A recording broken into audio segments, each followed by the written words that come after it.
Hey guys, Zomfox here, and today we're going to be doing some more USFL news. There hasn't been any news come out in like over a week and a half now, but there is a little bit of news that have come out. So this is an article from NBCSports.com, USFL to have a player selection meeting on February 22nd through 23rd by Mike Florio. So after nearly 40 years, the USFL returns in April. More information is emerging about the plans of the league coming back. Even though it's not affiliated to the original one, just the names, they mentioned that because, technicalities. A Tuesday memo was sent to all NFL players in the Players Association. The contract advisor explains that a players selection meeting will happen February 22nd through 23rd. To be eligible for the selection, players must sign a contract with the league before then. The USFL will operate as a single entity, and players will be employed directly by the USFL. Each of the 8 teams will have a 38-man active roster and a 7-man practice squad. So right there, we found some pretty interesting info. You have to sign up for the league before that date. So I'm assuming after the season ends this weekend, if you're watching this when it comes out, the weekend of January 1st, 2022, there are players are going to start signing with the USFL to be able to play then.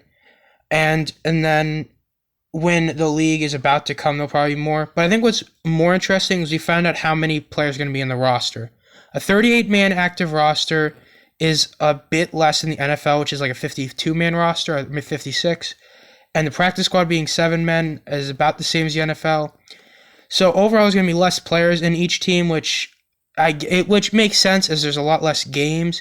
So yeah, players will receive base compensation and they will be eligible for win bonuses. Eligibility to join the USFL hinges on graduating from high school in 2020 or earlier. This means that the USFL will accept players after only 2 years of college. So people who are sophomores will be able to join the league, or who just finished their sophomore year will be able to join. The training camps are open on March 21st, and the 10-week season starts in April. Games will be televised by Fox and NBC. So yeah, it's a short article, but it explains a decent amount. So technically speaking, it seems that any player can go to the USFL, but by them allowing people who have graduated from high school in 2020, it's implicated that they want younger talent, which makes sense as they're trying to be a supplemental league, so they're able to actually stay for a while. So what I'm assuming is going to happen is sort of like the AAF, but in a little bit different.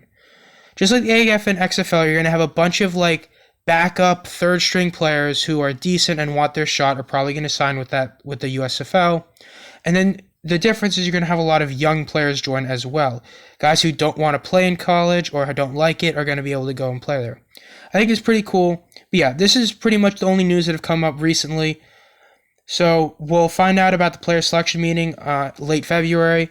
This has been Zomfox. If you want to be updated as soon as I post content, hit the subscribe button and hit the bell. Have a great night.